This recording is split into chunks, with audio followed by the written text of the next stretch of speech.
Hello everyone, welcome back. In this video, I'm going to show you how to create a new experience in ServiceNow UI Builder. And then we will take a look at the experience setting so you know exactly where everything lies. Let's get started. First, I'm going to open the filter navigator and search for UI Builder. I will click on it to open. Up here, you will see the create button.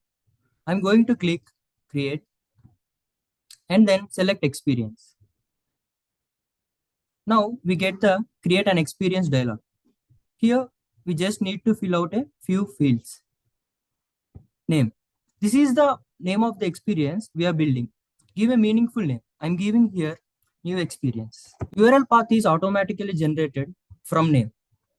App Shell UI. This defines the type of experience. For example, Workspace App Shell. If you want to build a workspace style experience, landing path.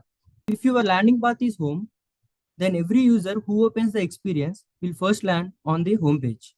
If you don't set anything, the experience will automatically show the default page created by system. Coming to roles, roles decide who is allowed to access or open the experience. If you add roles here, only users with those specific roles will be able to open or use the experience. For example, if you add the admin role, then only admins can access the experience.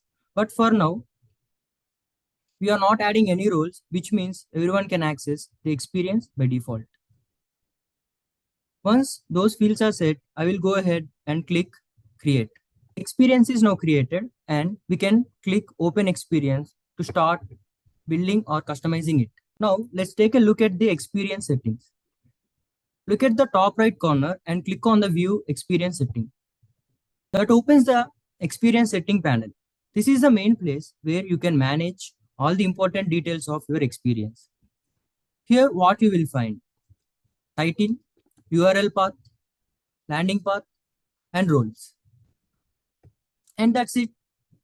We have created a new experience in UI Builder and we walked through the key settings that controls how the experience behaves.